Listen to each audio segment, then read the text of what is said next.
in a window wonderland. Hey everybody, Justin Watches Movies here with a movie review for Holiday Inn. I'd like to first say thank you to my guest of 22TigerDude who is on here to discuss Holiday Inn. So before I give my thoughts on Holiday Inn, 22TigerDude, what did you think about this classic Holiday Inn? Happy holidays!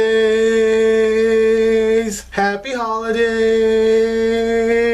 I am here on Justin's channel to review Holiday Inn.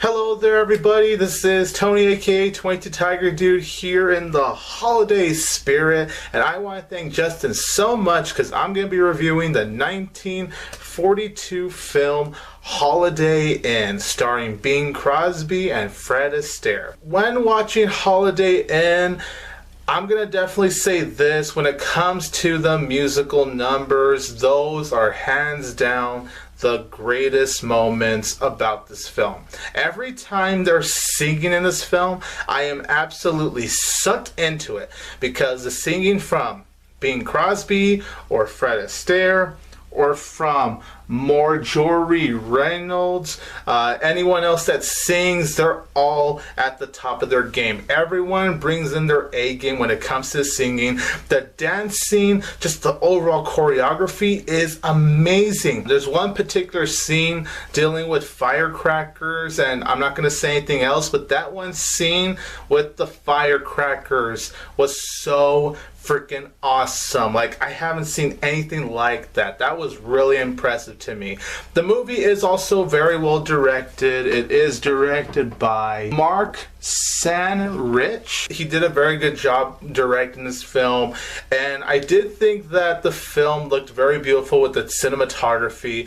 You know, this being a 1942 film, the cinematography and its black and white format, it does look great and it does fit with this atmosphere. And I thought the performances from Bing Crosby, Fred Astaire, Marjorie Reynolds, Virginia Dale, Walter Abel, there's plenty of others. There's also this one actress that I am not quite sure what the name is, but as this certain character, and I'm going to have a picture up right here, I actually really liked her. I thought she was really funny, and I actually thought it was quite funny when she would get after these two little kids. So I'd say definitely there's some funny parts about Holiday Inn to add to the fun factor.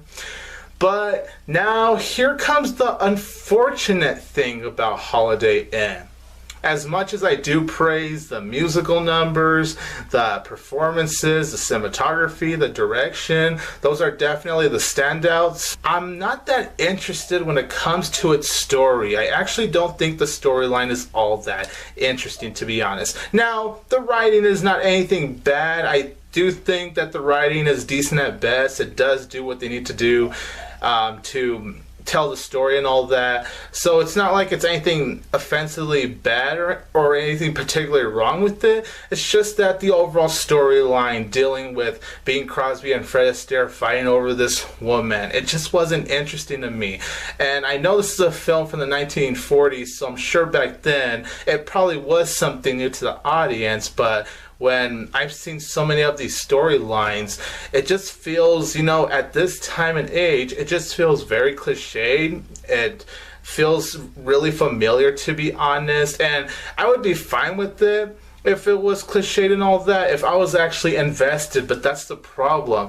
I was never really invested with the film story until once we got to like the last 15 minutes. Surprisingly, when the last 15 minutes came, I actually found myself interested in the story. But I'm gonna be honest, the only time I was invested throughout this film was when there were musical numbers, because the musical numbers were just so much fun to watch. Just the choreography, the singing, all of that was just so great and so much fun. But anytime there's no singing, anytime it's just focusing on the story with Bing Crosby and Fred Astaire trying to take this woman, it just wasn't all that interesting to me. It wasn't all that compelling, unfortunately. And I feel like the movie suffers from being the same old, same old. It's very repetitive. They're singing, then it's back to the story, then they're singing, then they go back to the story. I really did not care who this woman ended up with. I didn't care if she ended up with Bing Crosby. I didn't care if she ended up with Fred Astaire.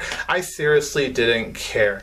The only reason I probably wasn't as bored as I should have was because of the performances. I think the actors did such a great job that I still found the movie to be serviceable at best. Just something about the storyline wasn't really clicking with me. And also, the film was even quite off with its editing a few times. So here and there, the editing was really weird to me. I thought sometimes the way it would transition from one scene to another did feel honestly out of place in my opinion. And then once you do get to the ending, while I will admit I did really like the ending and all that, but then you kind of look back at the film and you're all like, how come that didn't just happen a long time ago? Of course, without spoiling anything, I just kind of looked back at the film and went, how come this didn't just happen a long time ago? How come all of a sudden now this is happening? So overall, you guys, Holiday Inn, when it comes to the musical numbers,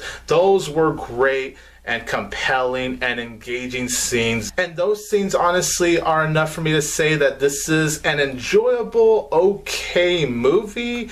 But whenever the film did cut to the actual storyline where there is no singing, I'm honestly finding myself so disinterested that I just want them to cut back to the singing. Because I'm really liking this movie when it gets to singing, but when it gets to the story, I'm just not that invested. I felt like for the majority of the movie, it was just the same thing over and over again, not really making it more compelling like I'm sure maybe the filmmakers wanted it to be. So I'm gonna be honest, Holiday Inn, it's not exactly a memorable film. I did have fun watching it, but that's mainly for the musical numbers. So because of that, I'm gonna overall give Holiday Inn on the Justin Watches Movies letter grade a B-, which on my 22 Tiger Dude 4-star rating, it would be 2.5 out of 4 stars. So everyone, that's my review for Holiday Inn, and I want to thank Justin Watches Movies for bringing me here to review Holiday Inn with him. I hope everyone has a wonderful Christmas,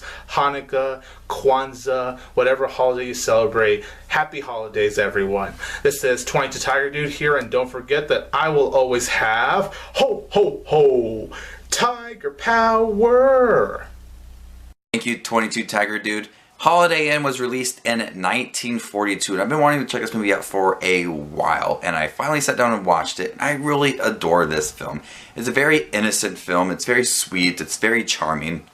There's a lot of things that work in this film, and there was a couple things that irked me a little bit, but that did not get in the way of me overall enjoying this film. One thing I really loved about this film is the dance and musical numbers. They are perfect, especially a firecracker scene for the 4th of July was just remarkable. It was memorizing, it was beautiful. And I miss those classic dance movies like that and Singing in the Rain, and just they're so good, and they're just nothing like that now. And I think Holiday Inn knew how to handle it so well. This movie stars Bing Crosby as the singer of the two people and Fred Astaire as the dancer, and I both think they did great jobs in their role. Fred Astaire, I do think, was a very unlikable character. He was very charming, but he knew how to manipulate people. In the beginning, Bing Crosby was supposed to marry this girl, and then Fred Astaire says, no, I really love her, I'm going to take her away from you. And then Bing went and did his own thing where he wanted to be a farmer, and then just turned this place into a inn where it was Holiday Inn, and he had people come for the holidays like Valentine's Day, President's Day, 4th of July, Easter. People would just come and he would put on these shows for them. And there was this young girl named Linda who went and worked with Bing Crosby, and then Fred Astaire came back and wanted to take her away from him again. So he's like a womanizer, he's a stealer. He steals your girls. So I didn't like Fred Astaire's character too much, but I do think that the dance sequences from him were amazing. I do like the storyline. It's very sweet. It's a very sweet story. I like the idea of a Holiday Inn where you go on holidays, and they just make the place look like it's that holiday, and they sing for you, and it looks like a very fun, upbeat place. And when they showed Holiday Inn and the guests there, it was very upbeat, it was fun, it made me really want to be there. And there is one scene where I was like, you did this. You absolutely did this. Wow. It's a scene regarding President's Day, and if you've seen it, you probably know what I'm talking about, but I just was like, oh my gosh. So overall, Holiday Inn I thought was very charming. It did cover a lot of holidays, but overall it was a Christmas movie because of the soundtrack and the scenes. It put me in the Christmas spirit. I loved the dance sequences. The musical numbers were great. It was perfect. Besides the unnecessary President's Day scene and the character of Fred Astaire, I really did enjoy this movie, and I'm going to go ahead and give Holiday Inn a B. So have you guys seen Holiday Inn? I'm so happy I finally checked it out. 22TigerDude, thank you once again for being on my channel here to discuss Holiday Inn. At any point, if you like this video, give it a thumbs up and subscribe to my channel here on YouTube. You can also find my Facebook page, my Instagram page, my Twitter page, all in the link down below. Go over to 22TigerDude's channel, subscribe to his channel, tell him Just Watch the Movies sent you. This is Just Watch the Movies, and you stay jolly, YouTube.